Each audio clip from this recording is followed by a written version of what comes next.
That's why people want to hear the message from Tom Homan. He's coming on our show at 7:20 because he's tough as nails. He doesn't care what this judge thinks. He knows that it's about law and order and keeping America safe, and we need to go back to common sense. And maybe that's why the president's approval rating has tied for the highest approval that he has ever had. According to NBC, he's at 47%. Then when you look at right track, wrong track, 44% said that we're heading down the right direction.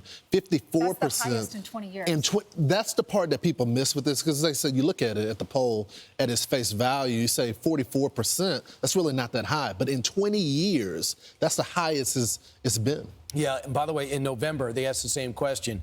Only 27% of the country thought we were on the right track. Wow. That's stunning. So that in a few months, right, in November.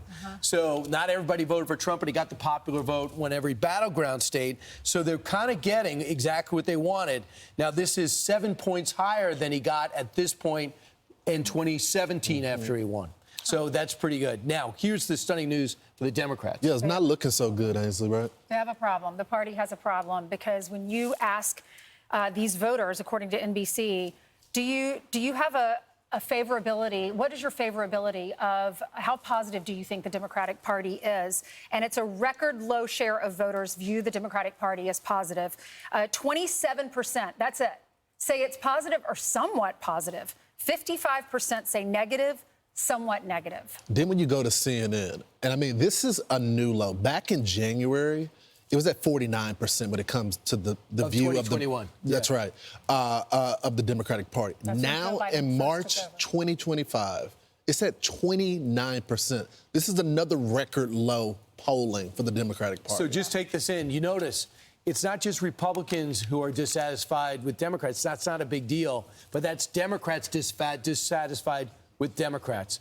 Also, when it comes to who is the person who best exemplifies the values of the Democratic Party, I was stunned by this. Well, the numbers are still low, but AOC is getting the most out of this whole group at 10%. Then Kamala gets 9%, Bernie Sanders 8%, Hakeem Jeffries 6%, Obama 4%, Jasmine Crockett 4%, and 30% no name. Yeah, so when you look at this, if we can keep it up a little bit, you're doubling down on crazy. 10%, okay, radical left. Then Kamala, she's already lost. Voters rejected her. She lost every single swing state. Bernie, well, we tried this over and over with him. I just don't get it. I think they're struggling with a leadership issue. They're also so dug in when it comes to their ideology. I've never seen a party that loses on democracy, loses on opening up the border, and their economic message, Green New Scam, and all that. And then after they lose, they say, okay, we're going to run on all those things again.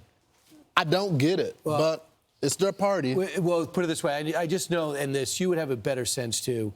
The southern part of our country doesn't like what AOC represents. She's just a younger Bernie Sanders. She's so she loves Bernie Sanders, and Bernie Sanders loves her, and that's fine.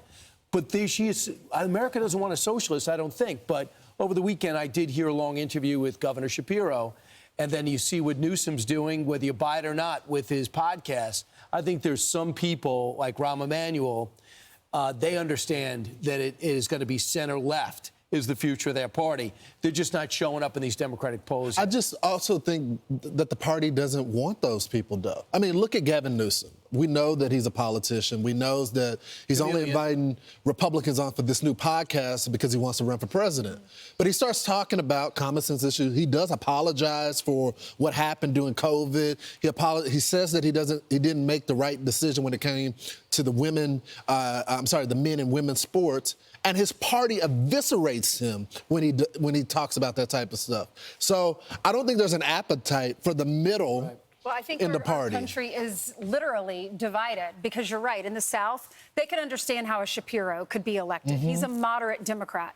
But when you look at AOC and Bernie Sanders and they start talking about socialism and protecting criminals over the Lake and Rileys of the world, that's what we can't get our head around. We can't even understand how anyone would think that America would want to go that extreme. It's also the party that didn't want a Jewish person on the ticket. That's true. Governor Shapiro would have helped try to deliver Pennsylvania.